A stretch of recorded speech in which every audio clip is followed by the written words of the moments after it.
Very good morning to everyone. Welcome back at BBVN online classes. आज अपन बात करते हैं अकाउंटेंसी की क्लास 11th की।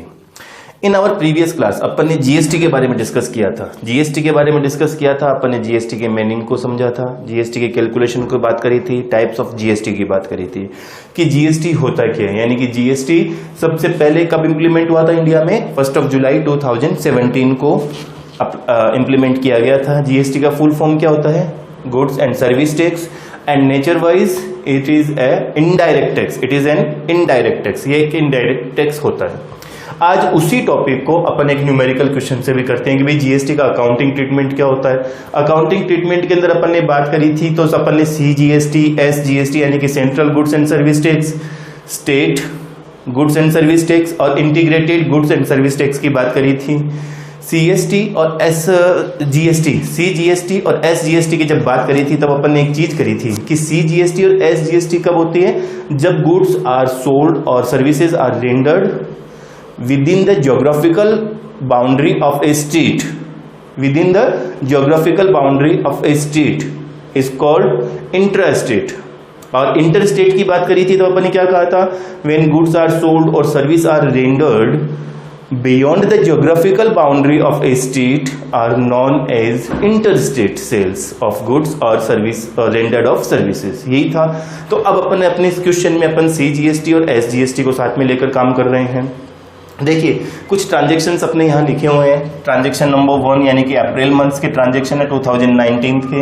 1 अप्रैल को लिखा हुआ है Ramesh started business with cash ₹1 lakh. यानी कि यहाँ पर गुड्स एंड सर्विस टैक्स की कोई बात ही नहीं करी है। गुड्स एंड सर्विस टैक्स की कैलकुलेशन कब कब होगा? जब गुड्स सेल किया जाएगा या सर्विस प्रोवाइड करवाई जाएगी। गुड्स परचेज किया जाएगा या सर्विस रिसीव करी जाएगी, तब अपन बात करते हैं। यहाँ ना तो कोई गुड्स की बात हो रही है ना कोई सर्विस की बात हो रही है। Second thing, paid into bank, bank में अमाउंट पेड किया है यानी कि नॉर्मल जर्नल एंट्री होनी है अपनी। थर्ड ट्रांजेक्शन है 3 अप्रैल को, bought goods for ₹5,000 plus CGST and SGST. CGST और एसजीएसटी की बात कर रही है यानी कि अपन क्या कह सकते हैं कि goods are sold within the geographical boundary of a state, यानी कि इंट्रा स्टेट की बात हो रही है। Goods are sold within the geographical boundary of a state, intra state की बात कर रहे हैं अपन। एट 9% ईच प्रेस्क्राइब्ड रेट, यानी कि अपन ने जीएसटी की जब बात करी थी तो GST are collected by the registered tax payer to the purchaser of goods and services at the prescribed rate till the goods and services are reach at their final destination. Till The goods and services are reach at their final destination, यही बात करी थी। तो क्या कहा था अपन ने कि GST is charged by the registered taxpayer to the purchaser of goods and services at the prescribed rate। prescribed rate की जब बात करी थी तो अपन ने अब इस रेट की बात करते हैं यानी कि 9% ईच। 9% ईच का मतलब ये हो गया कि अपना जो गुड्स और सर्विस टैक्स की अपन जब कैलकुलेशन करेंगे तो 9% ही सीजीएसटी कैलकुलेट करना है और 9% ही एसजीएसटी काउंट करना है, कैलकुलेट करना है। तो जब अपन ने सीजीएसटी और एसजीएसटी की बात करी तो अपन ने कहा था कि इसको अपन 2 पार्ट में डिवाइड करते हैं। सीजीएसटी मतलब जो टैक्स अपन को सेंट्रल गवर्नमेंट को पे करना है, सीजीएसटी यानी कि central government goods and service tax, और एसजीएसटी यानी कि जो पार्ट स्टेट गवर्नमेंट को पे करना होता है वो चीज कहलाती है एसजीएसटी। यानी कि जीएसटी को अपन ने 2 पार्ट में डिवाइड किया, 2 इक्वल पार्ट में डिवाइड किया, सीजीएसटी एंड एसजीएसटी। अपन एक एग्जांपल के थ्रू भी इसको समझा था। अब देखिए आगे 4 अप्रैल को ट्रांजेक्शन लिखा हुआ है विड्रू कैश फ्रॉम बैंक ₹1,000। 5 अप्रैल को ट्रांजेक्शन लिखा हुआ है sold goods to Krishna for ₹3,000 plus CGST and SGST, यानी कि यहां पर भी सीजीएसटी और एसजीएसटी की ही बात कर रहे हैं। It means it is also intrastate transactions. 6 अप्रैल की बात आती है तो cash received from Krishna ₹1770।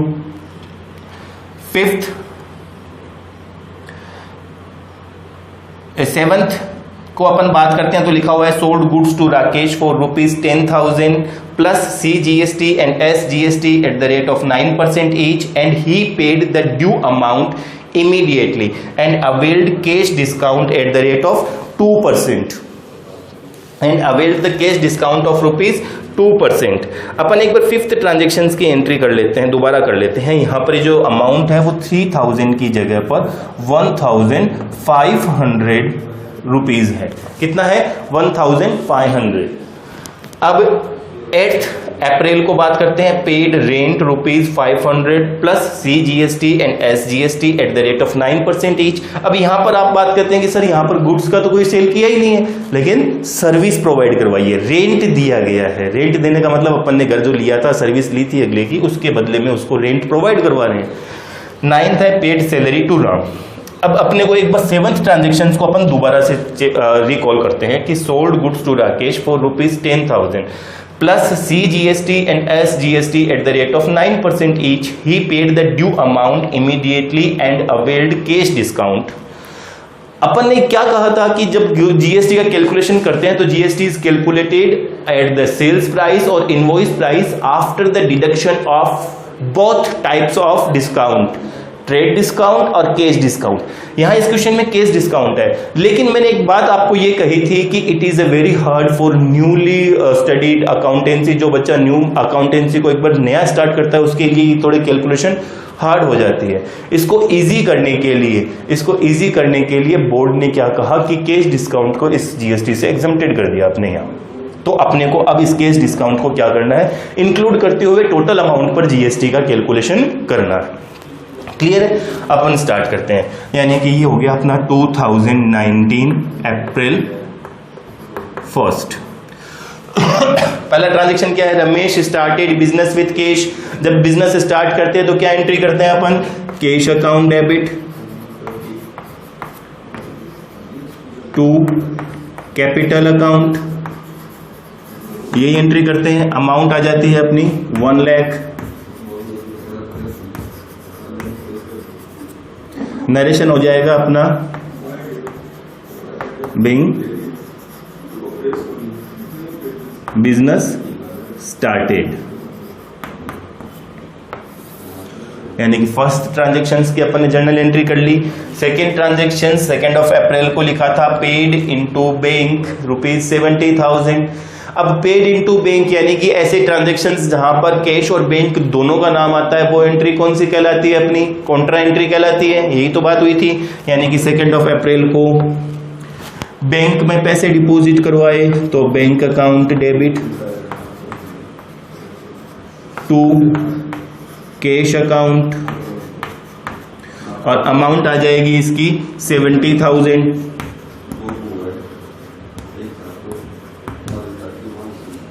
Narration इसका लिख देंगे अपन बैंक कैश डिपॉजिटेड। 3 अप्रैल की अगर बात करें तो 3 अप्रैल को क्या लिखा हुआ है? Bought goods for ₹5,000 plus CGST and SGST at the rate of 9% each. अपनी प्रीवियस क्लास में अपन ने क्या कहा था कि GST इनपुट GST और आउटपुट GST होती है। तो इनपुट GST हमेशा परचेज के साथ में होती है और सेल्स के साथ में हमेशा क्या होती है? आउटपुट GST होती है। तो अपन ने क्या कहा? गुड्स परचेज किया है, यानी कि परचेज अकाउंट डेबिट। अब गुड्स कितने रुपए का परचेज किया है अपन ने? 5,000 रुपीज का गुड्स परचेज किया है, लेकिन GST के अमाउंट ज्यादा पे करनी पड़ेगी ना, यानी कि गुड्स की वैल्यू के ऊपर टैक्स का कैलकुलेशन किया है। कुल मिलाकर बात वही आ जाती है कि ये क्या कहलाती है? वैल्यू एडेड सर्विस और वैल्यू एडेड टैक्स कहलाता है। यानी कि इस वैल्यू को ऐड कर देना, जो गुड्स हमने खरीदा है उसकी वैल्यू को इंक्रीज कर देना। वैल्यू एडेड है, वैल्यू एडेड है, इसका मतलब क्या हो गया कि इस वैल्यू को इंक्रीज करना है। तो अब आपके पास आ गया input CGST account debit, input SGST account debit to cash account. क्या हुआ? Input CGST account debit, input SGST account debit to cash account. तो अब GST की अमाउंट निकाल लेते हैं इसकी 5,000 रुपीज का 9% की रेट से। अब 9% की रेट से कैलकुलेशन करना है तो अपन एक बार यहां पर कैलकुलेशन कर लेते हैं कि 5,000 इंटू 9/100 कैसे कैलकुलेट करेंगे? 5000 इंटू 9/100, 2 जीरो से अपन 2 जीरो को काट देते हैं, 9 5 जा 45। तो अमाउंट CGST और SGST की दोनों इक्वल है, तो कितनी अमाउंट होगी? 450, यानी कि 450 और 450। टोटल कैश का पेमेंट कितना किया? 5900। नरेशन अपन लिख देंगे being goods purchased and GST paid. अपना नरेशन आ गया। तो GST का कैलकुलेशन क्या किया अपन ने कि input CGST account debit, input SGST account debit to cash. जब मैं ये कहता हूं कि अगर सपोज ये गुड्स अगर आपने परचेज किया है, ये गुड्स अगर आपने परचेज किया है, तो आपने गुड्स 5000 रुपीज का परचेज किया है, लेकिन जब आप पेमेंट करेंगे तो कितना करेंगे? 5900 रुपीज का। जो वो 900 रुपीज का आप एक्स्ट्रा पेमेंट कर रहे हैं वो किस चीज का है? GST का है, यानी कि टैक्स का कैलकुलेशन अपन कर देते हैं। आगे की ट्रांजैक्शंस की बात करें,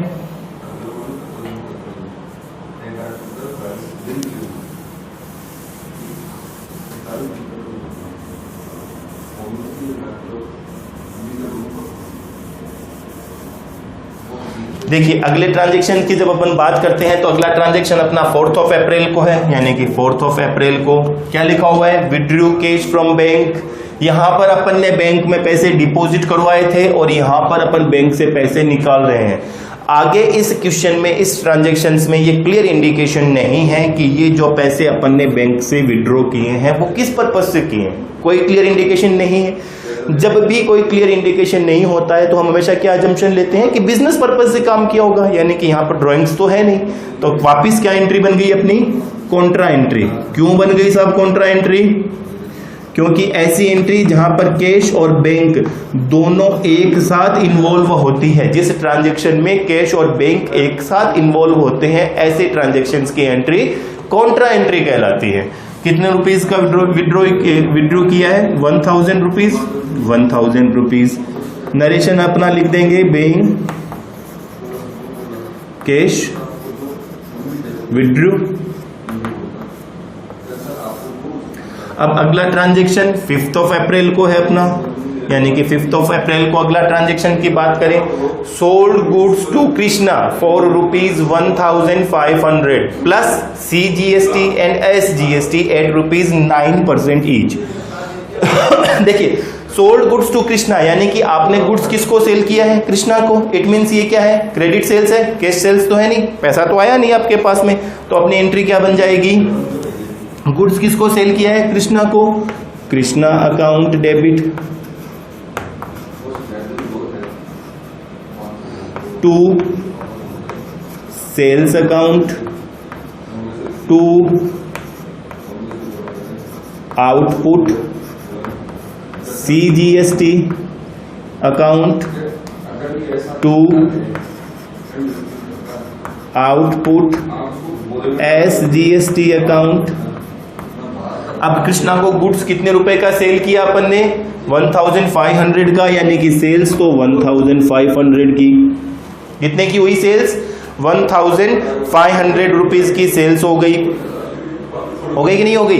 अब 1500 रुपीज का वापिस से अपने को 9% की, यानी कि 9% की रेट से कैलकुलेशन करना है। जब इसको वापस कैलकुलेशन करना है तो ये हो गया अपना, देख लीजिए इसको वापस चेक कर लेते हैं अपन। 1500 इंटू 9/100, 2 जीरो से अपन 2 जीरो काट देते हैं। 15 9 जा 135, यानी कि 135 रुपीज ही CGST की अमाउंट है और 135 रुपीज ही SGST की अमाउंट है। तो ये 135 रुपीज और ये 135 कितना हो गया? 1770। यानी कि कृष्णा को आपने गुड्स सेल किया है 1500 रुपीज का, लेकिन अगर कृष्णा से जब पैसे लेने होंगे तो कितने लेने हैं? 1770 रुपीज। क्यों लेने हैं साहब? क्योंकि हमने goods and service tax charge किया है। तो अपनी एंट्री आ जाएगी being goods sold to Krishna and GST collected या रिसीव्ड। अपन एंट्री कर सकते हैं। अब 6 अप्रैल को जो अपनी जर्नल एंट्री है वो दे रही है sold goods to Rakesh, sorry 6 अप्रैल को जो एंट्री है वो है कैश रिसीव्ड फ्रॉम कृष्णा। अब कृष्णा से कैश रिसीव्ड हुआ तो आपके पास क्या आया, कैश आया, यानी कि कैश अकाउंट डेबिट किसने दिया, कृष्णा ने। अब कृष्णा कितने रुपए का पेमेंट कर रहा है, 1770 का कर रहा है, 1770 का, यानी कि ये अमाउंट होगी आपकी 1770। इट मीन्स अब नरेशन अपन लिख देंगे, being cash received from Krishna. ये इसकी जर्नल एंट्री हो गई। अब अगले ट्रांजैक्शंस की बात करते हैं, तो अगले ट्रांजैक्शंस पर बात करने के लिए अपन बात करते हैं अगले ट्रांजैक्शंस की।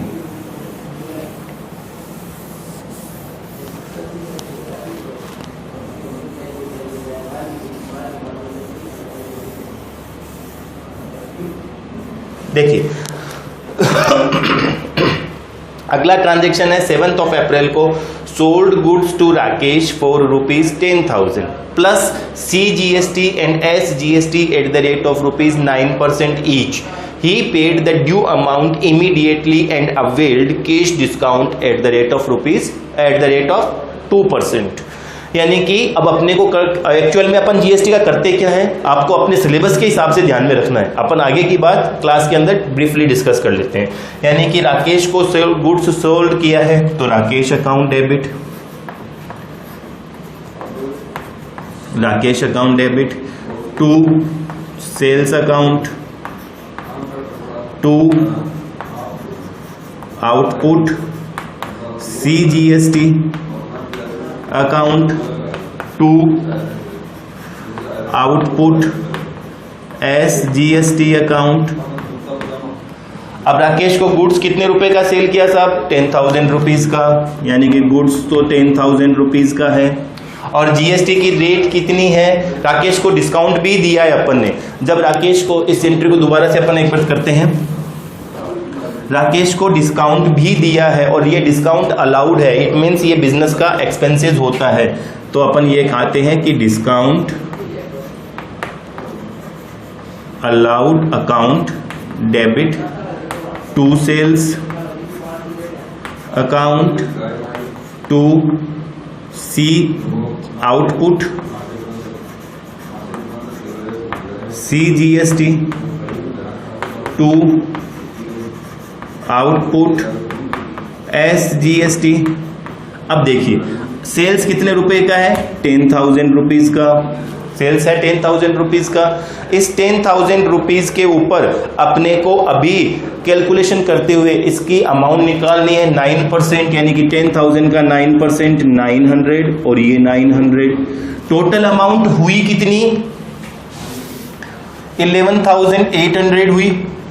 अब इस 11,800 का 2% अपने को कैश डिस्काउंट भी अलाउ करना है, यानी कि कैश डिस्काउंट अलाउ कर दिया जाता है साहब। तो 18 2 जा 16 टू 36 रुपीज का अपन ने क्या किया है, इसको डिस्काउंट अलाउ किया है, यानी कि डिस्काउंट हो गया 236 रुपीज का। अब अमाउंट लेनी कितनी थी, 11,800 में से 236 माइनस कर देते हैं,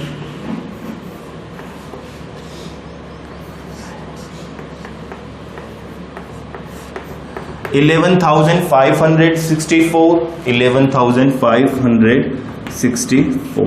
सिंपल सी कैलकुलेशन है ना। अपने ने क्या किया, सबसे पहले सेल्स के ऊपर GST का कैलकुलेशन कर लिया, टोटल अमाउंट आई उसके ऊपर 2% का कैलकुलेशन कर दिया। लेकिन अगर एक्चुअल वे की बात करें तो जो GST का कैलकुलेशन होता है वो after deduction of cash discount के बाद में होना चाहिए, लेकिन अपने यहाँ बोर्ड में CBSE के जो थ्रू जो सिलेबस है उसके अंदर इसको इंक्लूड करते हुए किया गया है, इजी काम किया गया है अपने लिए।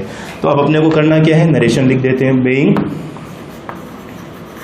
Goods sold to Rakesh and discount allowed. हो गया, ये साहब था अपना 7th ऑफ अप्रैल को।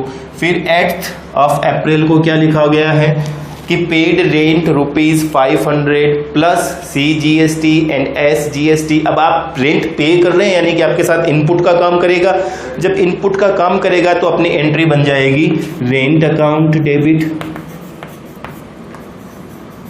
Input CGST account debit, input SGST account debit to cash account.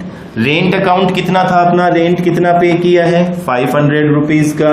अब 500 रुपीज का 9% की रेट से अगर कैलकुलेट करते हैं तो कितना आता है 45 और 45, तो टोटल अमाउंट कितना पे किया आपने 590 रुपीज का। नरेशन अपना आ जाएगा being rent paid for the month of. अब जिस भी मंथ के लिए ये अमाउंट पे करी गई थी अपन वो मंथ लिख लेते हैं। क्लियर है, इजी है। अगले ट्रांजैक्शन के यानी कि अपनी लास्ट ट्रांजैक्शंस की अगर बात करें तो वो ट्रांजैक्शन अपना है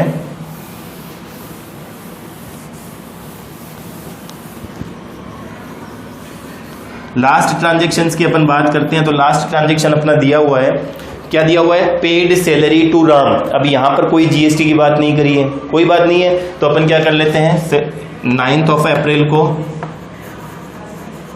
salary account debit to cash account, और अमाउंट कितनी है 3000 रुपीज की। नरेशन अपन लिख देते हैं अपना being salary paid to Ram. यानी कि अब अपने जो जीएसटी के कैलकुलेशन की बात करी थी तो अपन ने न्यूमेरिकल क्वेश्चन के थ्रू इसको एक्सप्लेन किया है। आपको घर पर इसकी और प्रैक्टिसेस करनी है, यानी कि इस तरीके के क्वेश्चंस और सॉल्व करने हैं। अपन अपनी अगली ऑनलाइन क्लास में फिर एक न्यूमेरिकल क्वेश्चंस के साथ मिलेंगे, इसकी प्रैक्टिसेस करने के हिसाब से फिर एक और न्यूमेरिकल क्वेश्चंस के साथ में अपन मिलते हैं। Thank you.